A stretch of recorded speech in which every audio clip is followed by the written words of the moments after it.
ওয়াকাফা বিযুনুবি ইবাদিহি খাবীরাম বাসীরা। রব্বুল আলামিন বলেন, বান্দা, আমার সমস্ত বান্দার নাফরমানির হিসাব রাখার জন্য, খবর রাখার জন্য আমি আল্লাহ কাফা, একাই যথেষ্ট। যদি ফেরেশতা নাও লিখতো তবু আমি বলতাম, যদি জমিন নাও বলতো তবুও বলতাম, যদি তোর অঙ্গ প্রত্যঙ্গ না বলতো তবুও আমি বলতাম। আমি তো যথেষ্ট ছিলাম। আল্লাহ আমাদেরকে দেখেন কখন? বলেন নবাব, আলাম ইয়ালাম বিআন্নাল্লাহা ইয়ারা। আল্লাহ বলে, বান্দা তুমি জানো কি, আমি কিন্তু সারাক্ষণ তোমাকে দেখি। কতক্ষণ? যুবক বন্ধু আমার, ছেলেরা আমার, রাত 2টা বাজে, তুমি তো মনে করেছো কেউ সজাগ নাই।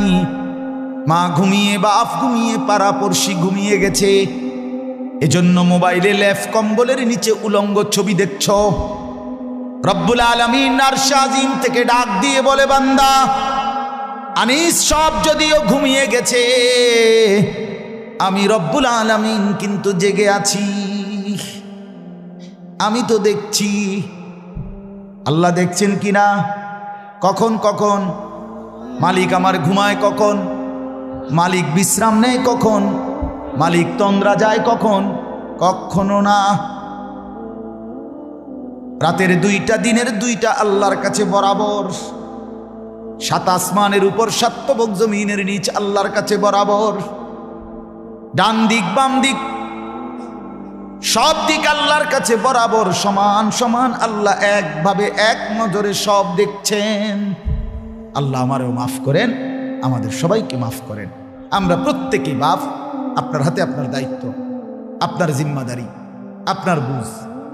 এখন আমি আমার পথে চলে যাব, আপনারা আপনাদের পথে ঘরে চলে যাবেন। আমনের কাছে আমি ঠেকানা, আমার কাছে আমনে ঠেকানা। আমনের হিসাব আমি নেব না, আমার হিসাবও আপনি নিতেন না। এটা কোনো কঠিন কিচ্ছু না। 900 কইরা যার মতো পার হইয়া গেলাম, কিন্তু আল্লাহর কাছে দাঁড়াইতে হবে নিশ্চিত। একেবারে কোনো সন্দেহ নাই, আমাদের এই হায়াত শেষ হবেই। আমরা ইসরাফিল ফু দিবে, এই সুন্দর পৃথিবী খুব দ্রুতই আমাদের চোখের সামনে, আমি কিংবা আমার পরবর্তী জেনারেশন, কোনো না কোনো প্রজন্মের সামনে এই পৃথিবী, সুন্দর সাজানো পৃথিবী শেষ হয়ে যায়। হবে কি না বলেন? আর একদিন চূড়ান্ত বাস্তবতা, হাসরের মাঠ কায়েম হবে। ফাইদা বারিকাল বাসার, আল্লাহ তাআলা বলেন, আমার বান্দা যেদিন সত্যি সত্যি ইসরাফিল ফু দিবে চোখের সামনে, তখন গোটা পৃথিবীর এই তছনছ ভাঙ্গা দেখতে তোমার চোখ ধাঁধা লেগে যাবে। ফাইদা বারিকাল বাসার, এখান থেকে আমি পড়ছিলাম এই কয়টা আয়াত। 29 পারা 75 নম্বর সূরা কিয়ামা। এই সূরার আল্লাহ তাআলা বলে, বান্দা ইসরাফিল ফু দিবে, পৃথিবীর সব দিক যখন ভাঙতে শুরু করবে, ইদাস সামাউন ফাতারাত, আসমান কাচের মতো চুরচুর হয়ে ভাঙবে, তারকারাজি খসে খসে পড়বে, কোটি কোটি তারকারাজি, পাহাড় উড়বে, সাগর নদীর পানিগুলো সব বাষ্পের মতো উত্তপ্ত হয়ে শুকিয়ে উড়িয়ে যাবে, শূন্যে মিলিয়ে যাবে। জমিন, মাটির এই জমিন পাউডারের মতো রেজা রেজা হয়ে যাবে। আল্লাহ তাআলা বলে, তখন চোখে ধাঁধা লেগে যাবে, হায় হায় এটা কি? আরে আরে আসমান ভাঙ্গে কেমনে? আরে আরে আরে কই কি? তারা দিয়ে পড়ে যেতেছে। কথা বুঝেন নাই? ফাইদা বারিকাল বাসার ওয়া খাসাফাল কামার। রব্বুল আলামিন বলেন, চোখ ধাঁধা লেগে যাবে। ওয়া খাসাফাল কামার, চন্দ্র আলোহীন হয়ে যাবে। ওয়া জুমিআ শামসু ওয়াল কামার, সূর্য এবং চন্দ্র এক করে ফেলা হবে। সূর্য চন্দ্র কি একসাথে ওঠে? সূর্য চন্দ্র কি একসাথে ডুবে? এটা যখন এক হয়ে যাবে, তখন রাত কই দিন কই? কথা বোঝেন নাই? এটা তো আলাদা আলাদা না ছিল। আল্লাহ বলেন একসাথে হয়ে যাবে, একসাথে হয়ে যাবে, সব তছনছ হয়ে যাবে, মানুষগুলো ধাঁধা লেগে যাবে। হায় কি হল!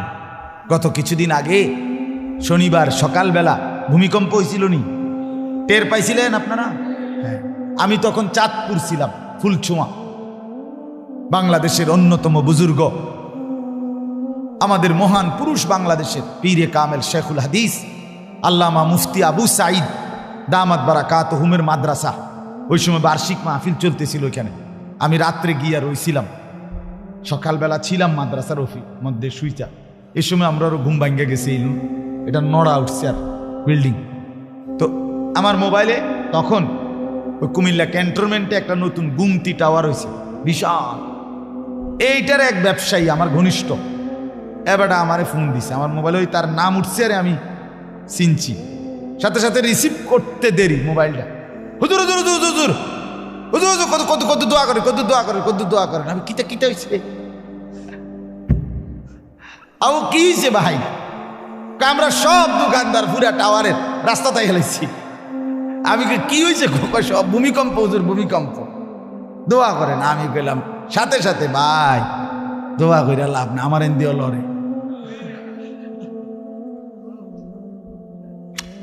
আমার এন্দিও কি, আমি তো দৌড় ফিরে আছি, আপনার কি দোয়া করতাম আমি?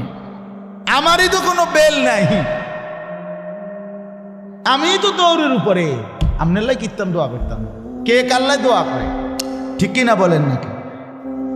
সারা দেশ যদি একসাথে কেঁপে ওঠে, কে কার জন্য দোয়া করবে? কে কারে আশ্রয় দিবে? কে কারে সান্ত্বনা দিবে? কে কার মাথায় হাত বুলাবে? এইবার কল্পনা করেন তো, সারা পৃথিবী জমিন একসাথে নড়ে ওঠে। আল্লাহর কোরআনে আল্লাহ বলছে, ইসরাফিল ফু দিবে, গোটা জমিন একসাথে ভূমিকম্প শুরু হবে। এই ভূমিকম্প তো 30 সেকেন্ড। ওই ভূমিকম্প আল্লাহ বলে শেষ মাটিটা, শেষ পশু পাখি, মানুষ, জন্তু, জানোয়ার, মাটির উপরের একটা সুতা, সবকিছু যতক্ষণ না মাটির নিচে ঢুকবে ততক্ষণ অনবরত ভূমিকম্প চলতেই থাকবে।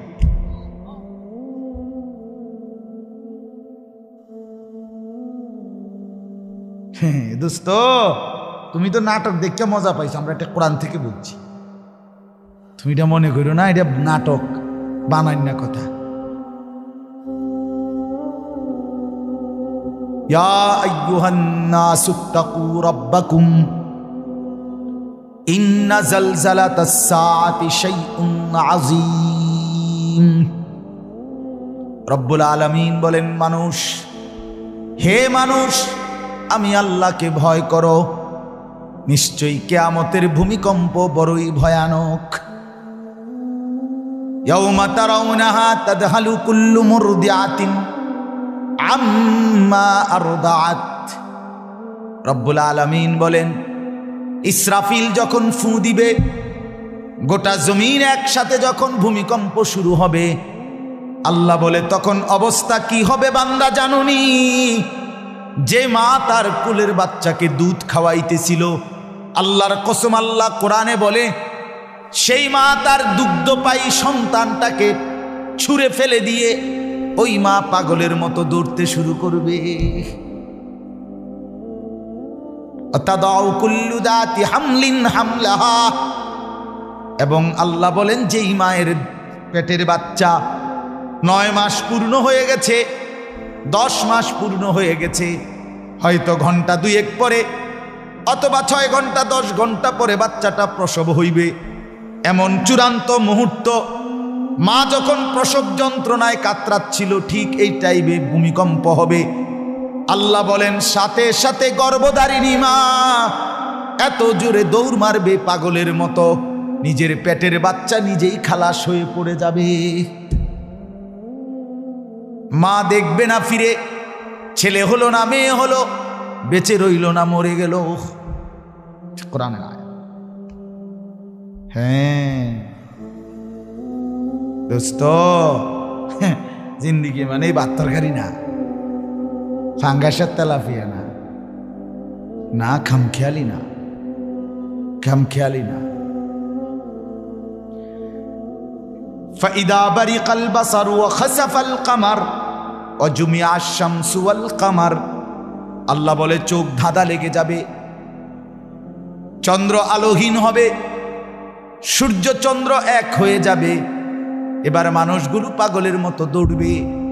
ইয়াকুলুল ইনসানু ইয়াউমাইদিন আইনাল মাফার। আল্লাহ বলে এই চূড়ান্ত ভূমিকম্প শুরু হবে যখন, মানুষগুলো ভয়ে আর আতঙ্কে দৌড়তে দৌড়তে ছুটতে ছুটতে একজন আরেকজনকে বলবে, বন্ধু আইনাল মাফার, এখন পালাবো কোথায়?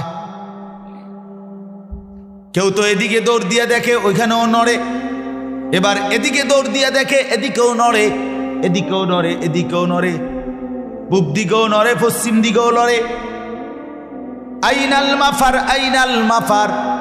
এক মানুষ আরেক মানুষকে বলবে পালাবে কোথায়, আশ্রয় কোথায়, কোথায় গিয়ে দাঁড়াইলে স্থির হব? ওই যে বললাম ফেবড়া জন আমারে কইছে দোয়া করেন, আমি কইলাম কিতাম দোয়া করতাম, আমার তো কাফে বেড়া, তুই না আমার লেগে দোয়া করবা, আমি কি দোয়া করব? কারণ আমারও তো দৌড়, আমারও তো আতঙ্ক লাগতেছে, লাগতেছে কিনা বলেন? তাইলে আল্লাহ বলেন মানুষ যখন বলবে পালাবো কোথায়, আশ্রয় নেব কোথায়, কাল্লা লা ওয়াজার, রব্বুল আলামিন বলে না বান্দা, জমিনের কোথাও আজ আর 1 ইঞ্চি ঠাই মিলবে না। ইলা রব্বিকা ইয়াউমা ইদিনিল মুস্তাকার, আজ শুধুই কেবল তোমার রব আল্লাহর কাছেই আশ্রয়, সেখানেই কেবল ঠিকানা। ফিরতে হবে কার কাছে? ঠিকানা মিলবে তার কাছে, তার কাছে। ইউনাব্বাউল ইনসানু ইয়াউমা ইদিন বিমা কদ্দামা ওয়া আখার। এইটাই হলো জরুরি কথা, এই কথাটা বলার জন্যই পড়ছি। আল্লাহ বলে হাসরের মাঠেই আমি তোমাকে নিয়ে দাঁড় করাবো, আর কোথাও গিয়ে থামতে পারবা না। হাসরের মাঠে দাঁড় করিয়ে আমি আল্লাহ প্রত্যেকটা মানুষকে জানাবো, সে নিজে জীবিত থাকাকালীন ভালো কিংবা মন্দ, নেক কিংবা গুনাহ, যা যা করেছিল আমি আল্লাহ তা তাকে জানাবো। আর আখার, সে নিজে যা যা নেক কিংবা গুনাহ জমিনে রেখে গেছিল, সেগুলোর দ্বারা তার নামে যত নেকি অথবা গুনাহ জমা হয়েছে সেগুলোও জানাবো। এই মসজিদে আমনে নামাজ পড়ছেন যত ওয়াক্ত, এটার নেকিও দেখবেন। আমনে যে মসজিদে টাকা দিছিলেন, এই টাকার কারণে মসজিদ হয়েছিল, এখানে যত মানুষ আপনার মৃত্যুর পরে নামাজ পড়ছে, আল্লাহর কসম তাদের সবার নামাজের সওয়াবের পরিমাণও আপনার আমল নামায় জমা কইরা, 2টা আমনের নিজের নামাজ আর ওই যে আপনি নামাজের ব্যবস্থা করছিলেন, ওই নেকির সওয়াব মিললে একসাথে আপনার কাছে আল্লাহ দেখান। ঠিক তেমনি ভাবে সুবহানাল্লাহ যেমন এখন কইছেন যেটা নাউজুবিল্লাহ কোনে লেগে রেডিয়ন, সেটা হলো আমনে যতদিন টেলিভিশন চাইছিলেন এটার যে পরিমাণ গুনাহ, আর আমনে যে টেলিভিশনটা আপনার বউ বাচ্চা ছেলে মেয়ের জন্য রঙিন টেলিভিশন আর এই নর্তকীর নাচ আর জিনা ব্যভিচারের ছবি দেখার জন্য ঘরে রাইখে গেছিলেন, আল্লাহর কসম আপনার মৃত্যুর পরে যতদিন তারা এই অসভ্য নর্তকীর নাচ আর জিনা ব্যভিচার দেখবে, আপনার আমল নামায় তাদের সবটা গুনার সমপরিমাণ, 50-50 না, 50-50 না, আল্লাহর কসম 100-100 সমান গুনাহ আপনার আমল নামা তো আল্লাহ দেখাবে। সমান সমান সমান সমান। আমি এই জন্য প্রায় বলি, আপনার ছেলের নামাজ এটার মধ্যে তারও জান্নাত, আমনেরও জান্নাত। আপনার স্ত্রীর পর্দা এটার মধ্যে বেডিরও জান্নাত, আমনে স্বামীরও জান্নাত। আপনার মেয়ের নামাজ এটার মধ্যে মেয়েটারও জান্নাত, বাপেরও জান্নাত। বুঝেন না হিসাবটা? আমি কি তার আমি যে দূরকরণের করছি এই সমস্ত সিহন কথা আইডি আমার দ্বারে কইেন, ফেরেস্তার দ্বারে কইেন না। আমরা যেহেতু এক এলাকার, আমরা হুন্না লাইলাম আর, কিন্তু এডি সাইন মানুষের দ্বারে কই, ফেরেস্তার কাছে কইেন না। আমি কি করবো হুজুর, আমার যে দূর আসছিল আমি করছি। কি করছেন? আমার কইছে হাতে কদিন কইছে ফোড়বো, ফুটছে, এরপরে কয় ফুটতো না, তো কইছে বিদেশ যাবো, তাই বিদেশ পাঠাইছি সুদে টিয়া লইয়া। এরপরে কদিন পরে 3-4 বছর পরে আইয়া কয় বিয়া করবো, বিয়া করাইছি। গড় করবো কইছে, গড় করে দিছি। হ্যাঁ, কিস্তিতে পারছি, লোন লইয়া পারছি, পত্তনে লইয়া পারছি, চিটারি বাটফারি করে পারছি, যেমনে পারছি আমার দায়িত্ব। আমি এবারে সুদে পারি, ঘুষে পারি, চিটারিতে পারি, আমার যেহেতু দায়িত্ব ঘর করে দাও, আমি ঘর করে দিছি, বিয়ে করাই দিছি, বিদেশ পাঠাই দিছি, মাইয়াগুন বিয়ে দিয়ে দিছি, আমার আর কি করার আছে? এখন যদি তারা নামাজ রোজা না পড়ে আমি কিনতে পারমু। বাবা বাহ কাকা আপনি থাকেন, ফেরেস্তার লগে থাকেন, দেখেন পিডা কারে কয় চাচা, টাঙ্গাইয়া ফিরব আপনি সুসিহনা লাভ সাদোয়ানে বইয়া বিড়ি খেতে খেতে কথা গপ মারন। প্রথম বাড়ির লোকে তো ছুটাইলে বইগুলা, এরপরে দ্বিতীয়বারের আগে দিয়ে জিগাইবা আরেকবার যে চাচা কি জানি কইছিলেন, চাচা গোবিন্দ আমি কোন কথাই কইছি না, না আপনি না এই মাত্র একটা কি জানি কইলেন। হে কেউ না না ফেরেস্তা ভাই, আমরা বংশের কেউ কোনো কথা কইছে না, আমি কি লেগা কথা কই প্রথম বাড়ির লোকে টের পাই। হ্যাঁ তার মানে এই সমস্ত বললে হবে না, হবে কি এটা আপনার দায়িত্ব। এই ছিল কথা মিয়া। ওয়া'মুর আহলাকা বিস-সালাহ ওয়াসতাবির আলাইহা। রব্বুল আলামিন বলেন, বন্ধু আপনি আপনার পরিবারের সদস্যদেরকে নামাজের আদেশ করুন এবং আপনি নিজেও নামাজের উপরে মজবুত থাকুন। লা নাসআলুকা রিজকা। রব্বুল আলামিন বলেন, এটা কেমন শওকত ভাই, আচ্ছা মাশাআল্লাহ, লা নাসআলুকা রিজকা। রব্বুল আলামিন বলেন, বন্ধু আপনি আপনার স্ত্রী সন্তানের নামাজের ফিকির করেন, স্ত্রী সন্তান পরিজনের রিজিকের জন্য, খাদ্য খাবার পানীয়ের জন্য। বন্ধু আমি আল্লাহ আপনাদের কারো সাহায্য চাই না। নাহনু নারযুকুক, আমি আল্লাহ একাই সকলকে রিজিক দেব। এজন্য আল্লাহ বলে, বান্দা ভাতের ফিকির আমি করব, রিজিকের ফিকির আমি করব। বৃষ্টি তোমার বাফে দেয় না, ক্ষেতের ফসল তোমার বাফে দেয় না, ক্ষেতের ফসল আর আসমানের বৃষ্টি তোমার আমার খাবারের লোকমা আর রিজিক রব্বুল আলামিন আল্লাহ তাআলা দেয়, আল্লাহ দেয়। এই জন্য আল্লাহ বলে, বন্ধু পরিবারের অভিভাবক হিসাবে আপনি নামাজের ফিকির করেন, ভাতের ফিকির আমি করব। কে? তাহলে আপনারে কইছি কি, আপনি কইলেন কি? আপনারে কইছেন নামাজের ফিকির করতেন, আপনি কন তারার নামাজ ওই তারা না পড়ে আমি কিনতাম, আমার ঘর দুয়ার করে দেওয়ার দরকার করে দিছি। এটা এটা এটা হবে কথা? বলেন না হাসরের ময়দানে হবে? আল্লাহ আমারে মাফ করে দেন। তো আল্লাহ বলেন, ইউনাব্বাউল ইনসানু ইয়াউমা ইদিন বিমা কাদ্দামা ওয়া আখার। প্রত্যেকটা মানুষকে হাসরের ময়দানে দাঁড় করিয়ে আমি রব্বুল আলামিন তার নিজের জিন্দিগি আর তার রেখে যাওয়া জিন্দিগি দুইটার হিসাব মিলাইয়া আমি তাকে শোনাবো। এটা একটা তাফসির। আরেকটা সুন্দর তাফসির আছে এই কথার, আরেকটা দারুণ কথা শুনেন।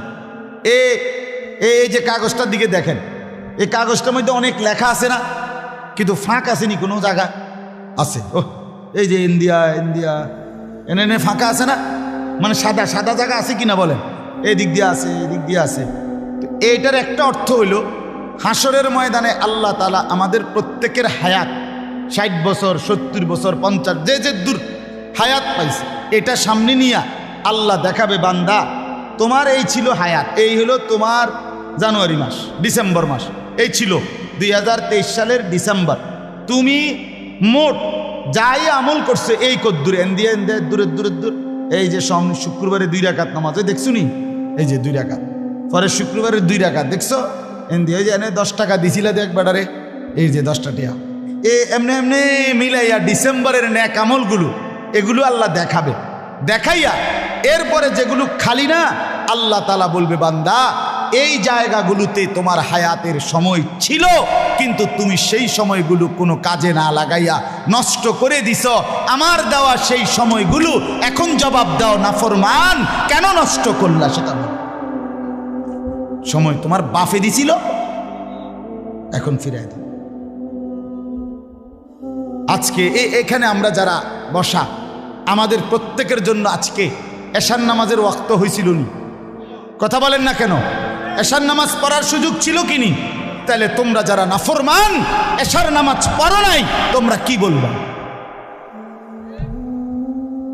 বলো? হাইওয়ান, এই জন্তুর মতো জিন্দিগি, জানোয়ারের মতো জিন্দিগি। এই রাত্রের 11টা বাজে, 11:30 বাজে তো কুত্তাও ঘুমায় গেছে। বেনামাজি তুই কেমনে ঘুমাইবি? ওই বেনামাজি তুই কেমনে ঘুমাইবি?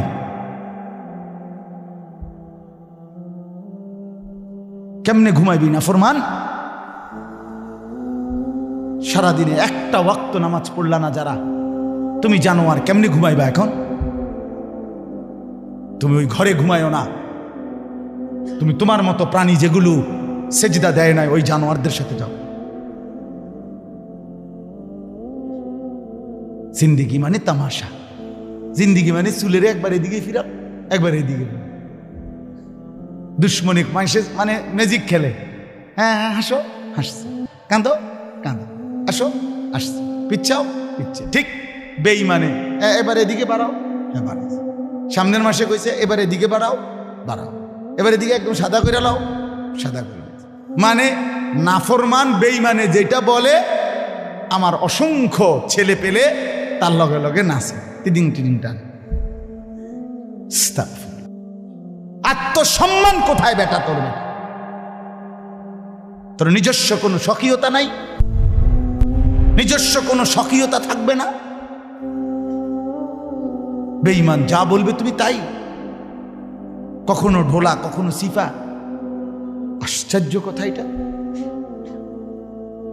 ছেলেদেরকে বললাম, বাপ জিন্দিগির কদর করো বাপ, এই সময়গুলো আল্লাহ দেখাবে, বান্দা এই করতে পারতা। আমার দেওয়া আশার নামাজের সময় গেছিল, সেই 7টা বাজে আজান হইছে, রাতের 12টা বাজে তুমি ঘুমাইছো, 5টা ঘন্টা ওয়াক্ত ছিল, কেন সেজদা দিলাম? কেন সেজদা দিলাম? হ্যাঁ কেন? কত নারী দেখলে শখ মিটত, হারামের টাকা কত রোজগার করলে অভাব মিটত, কই মিটছিনি কারো? কথা বলেন না কেন? পৃথিবীর কোন সেই ব্যক্তি যে বলছে আর লাগবে না? আছে কি কেউ? আল্লাহ আমাদেরকে বুঝতে